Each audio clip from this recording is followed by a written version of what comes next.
Well, do you know what's in your drinking water? A shocking Associated Press investigation found various pharmaceuticals in the drinking supplies of at least 41 million Americans. Tainted water was found from New Jersey to California. NBC's Tom Costello is following the story from Washington.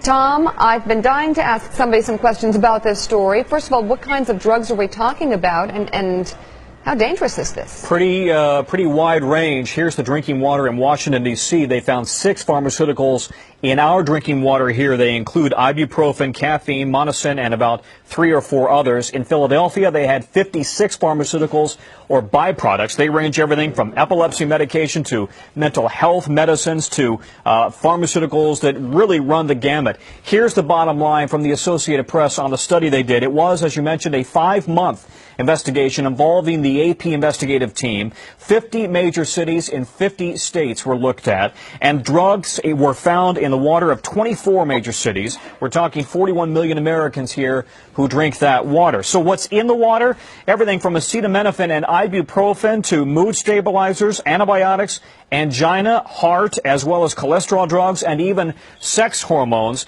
The trouble here, Meek, is that the federal government does not test specifically for pharmaceuticals in the water. And in fact, there is no way to scrub water that is in a treatment plant for pharmaceuticals. And so now we have a situation where states and cities across the country are just starting to realize that there are the remnants of pharmaceuticals in the drinking water. All of that said, we should emphasize, we're talking here about parts per billion or trillion, really minute traces of pharmaceuticals that are in the water. And you say, well, how did it get there?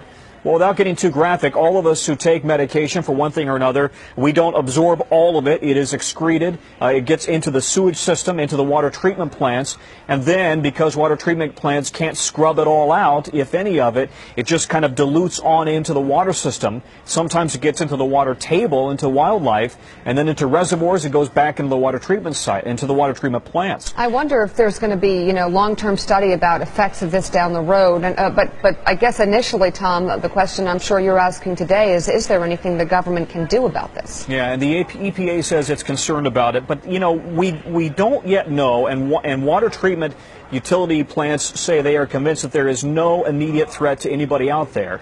That said, I did a story about 4 years ago in which we found a river in Colorado, and now we know there are many rivers, in which the fish were turning from male to female. And the reason was because there was too much estrogen in the water. The natural female hormone was literally turning male fish into female fish, and the thinking was that this is a canary in a coal mine. So now the question is, what's the impact on humans? Yeah, that's the next one. Tom Costello on this story from Washington. Thank you very much.